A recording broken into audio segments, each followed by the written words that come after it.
네, 안녕하세요. 저는 박정자라고 합니다. 저는 대학에서는 불문학을 전공했고요. 상명대 불어교육과에서 교편을 잡았었고, 이제 퇴직하고 나서 기파랑이라는 출판사에서 주간으로 있습니다. 우리가 빵을 먹을 수 있는 건 빵집 주인의 이기심 덕분이다 라는 제목의 이런 책은 사실 저의 전공하고는 별로 상관은 없는 거죠. 그렇지만 불문학 중에서도 사르트르를 했기 때문에 사회과학이나 뭐 이런 쪽에 아주 문외한이라고 할 수는 없습니다.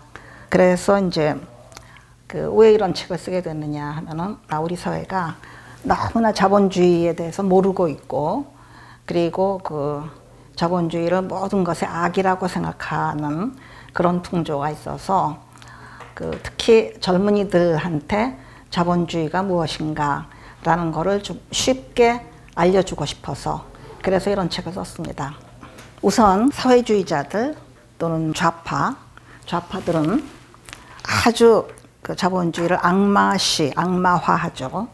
그래서 자본주의가 발전할수록 빈부격차가 심해지고 또 그로 인해서 상대적 빈곤이 많아져서 사람들을 불행하게 만든다고, 그래서 정부가 복지를 확대해야 된다고 이렇게 말하고 있지 않습니까?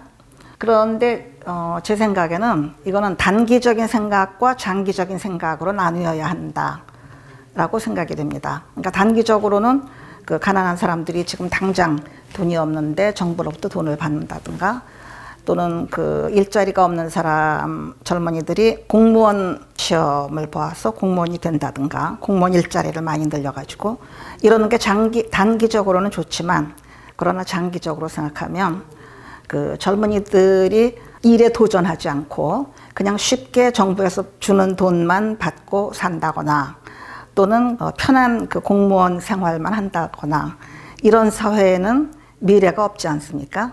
그래서 그런 사회는 참 불행한 사회다. 그리고 그런 젊은이들 개인에 대해서도 굉장히 그거는 암울한 사회다. 그런 생각을 하고 있습니다. 그런 사회가 계속되면은 그거는 지금의 베네수엘라나 또는 뭐 그리스나 아르헨티나나 그런 나라가 되는 것이죠. 그리고 또 정부라는 거는 생산하는 기관이 아니지 않습니까? 어디서 돈이 한정없이 나와가지고 모든 국민들한테 돈을 뿌려주겠습니까? 그거는 그러니까 기업에서 돈을 받아서 가난한 사람들에게 돈을 줘야 한다라고 하는 건데, 그렇다면 기업이 잘 안 될 때는, 그럴 때는 어떻게 돈을 조달을 하겠습니까? 그런 문제도 있고요. 그런데 이제 사회주의자들은 자본주의가 발전을 하면 할수록 빈부격차가 벌어지고 가난한 사람들은 더 가난해진다라고 하는데, 그러나 아이러니하게도 가난한 사람들을 더 부자가 되게 하고 더 잘 살게 만들어주는 것은 바로 자본주의다라고 저는 생각합니다. 그리고 사회주의의 종착점은 계급사회가 되는 것이죠. 이건 경제적인 얘기만이 아니고 또 정신적으로도 자본주의적인 마인드는 자기 인생을 자기가 책임지는 거죠. 근데 사회주의적 마인드는 정부가 모든 걸 다 해준다. 정부가 돈을 주겠지. 복지로 우리 생활을 다 보장해 주겠지 하는 것이고, 자본주의적 마인드는 내 인생은 내가 개척한다 라는 그런 생각입니다. 그래서 제가 인문학적 감수성으로 자본주의 읽기라는 부제를 붙였는데, 단순히 경제적인 문제만이 아니라 정신적인 문제에서도 자본주의야말로 인문학적 감수성으로 자본주의 읽기라는 제목을 붙였습니다. 본론으로 들어가겠습니다. 자본주의의 기초는 자유입니다.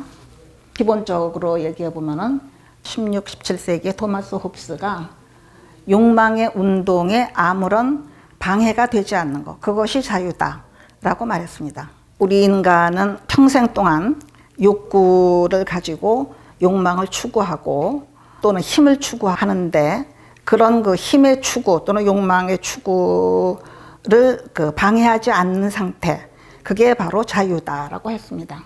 근데 생각해 보면 우리가 욕망을 추구한다 그러면은 제일 쉽게 생각하면 배가 고프면 뭘 먹어야 되겠죠. 그런데 먹으려면은 뭘 사 먹어야 되니까 돈이 필요하잖아요. 그럴 때 돈이 없으면 사 먹을 수가 없어요. 우리의 욕구를 해결할 수가 없습니다. 그러니까 욕망을 해결한다라는 것은 결국 돈이 있어야 된다, 재산이 있어야 된다, 소유가 있어야 된다는 얘기입니다.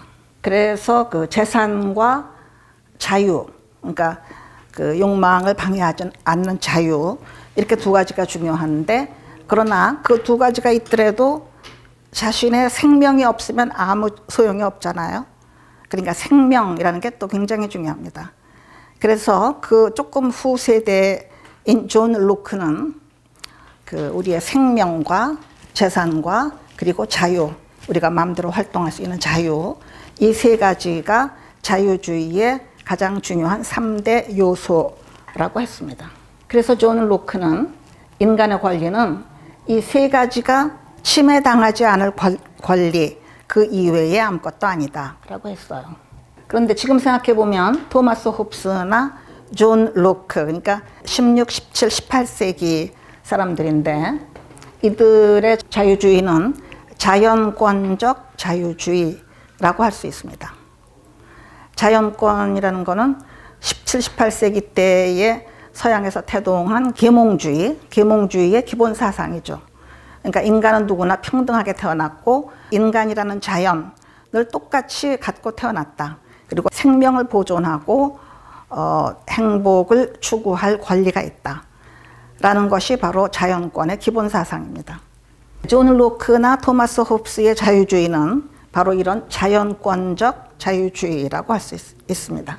그래서 이 세 가지가 아주 원론적인 자유주의 사상의 기초이기는 하지만, 그렇지만은 지금 벌써 시대가 300~400년이 지났고, 그리고 그 사회가 굉장히 복잡해지고, 이런 시대에 사실 이 세 가지만, 이것만이 옳다, 완전히 자유방임으로 내버려둬야 한다라는 거는 조금 무리가 있는 것이죠.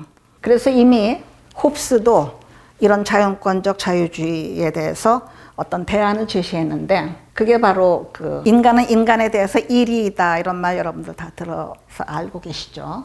그러니까 사람은 각자 자기 욕망을 추구하고 힘을 추구하고 평생을 그렇게 사는데, 그러니까 죽는 날까지도 욕망을 갖고 있는 게 인간입니다. 그런데 모두가 다 똑같이 그렇게 욕망을 추구할 때는 그 욕망이 서로 상충되는 것이죠.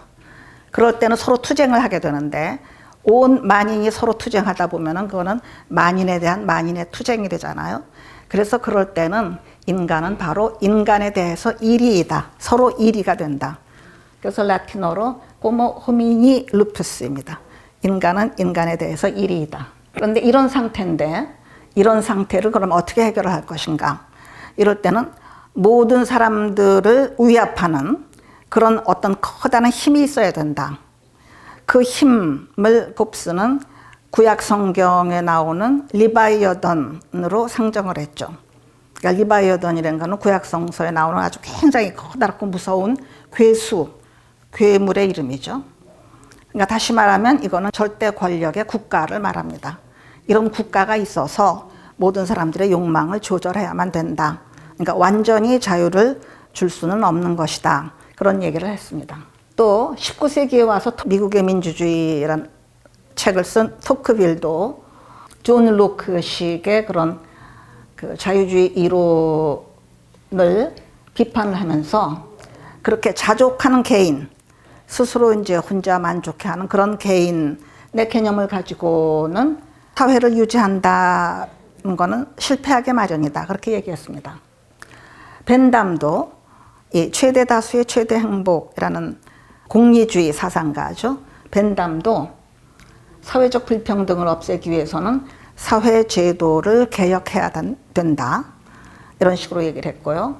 그 다음에 존 스튜어트 밀도 근대화를 앞당기기 위해서는 정부가 개입해야 된다.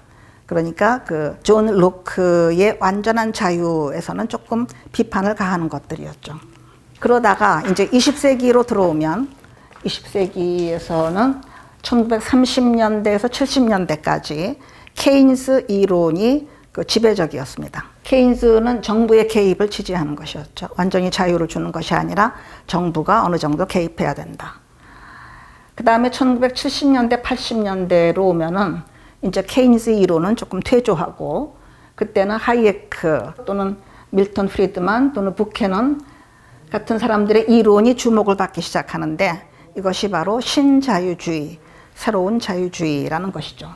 그래서 이들의 생각이 현대적 자유주의의 기초인데 이 사람들의 자유주의는 그 무엇을 하려는 자유라는 그런 적극적인 자유가 아니고 무엇으로부터의 자유, 아주 소극적인 자유, 이런 자유를 주장했습니다. 그래서 그 하이에크의 말을 간단히 소개해 보면은 이미 익숙해 있고 확보되어 있는 개인 영역을 보호하는 것이 곧 자유다.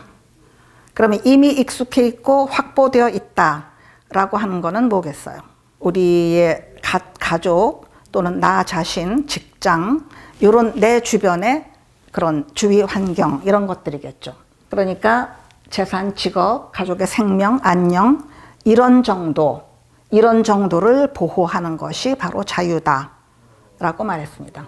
그러면 자유라는 것은 본질적으로 보수주의의 것이다 라는 것을 알 수가 있어요. 왜 이런 얘기를 하냐 하면은 80년대, 90년대까지 저희가 젊을 때까지만 해도 자유 그러면 리버럴 그러면 미국의 민주당을 말했고 리버럴은 진보다 이렇게 우리가 번역을 했어요. 우리말로도 리버럴한 사람이다 하는 건 그 사람은 진보주의적인 사람이다. 그런데 지금에 와서는 지금의 주로 젊은 보수들은 우리는 보수라는 건 좀 고리타분하고 우리는 자유주의자들이다 이렇게 말합니다. 그러면 자유주의가 그전에는 진보였는데 지금은 보수가 됐어요. 어떻게 해서 그런 걸까요? 자유는 본질적으로 보수의 것인데 정부의 그 인위적인 개입을 찬성하느냐 안 하느냐 하는 거에 따라서 그 신보수주의냐 신자유주의냐 아니면은 고전적인 자유주의냐 이렇게 갈리는 것 같습니다.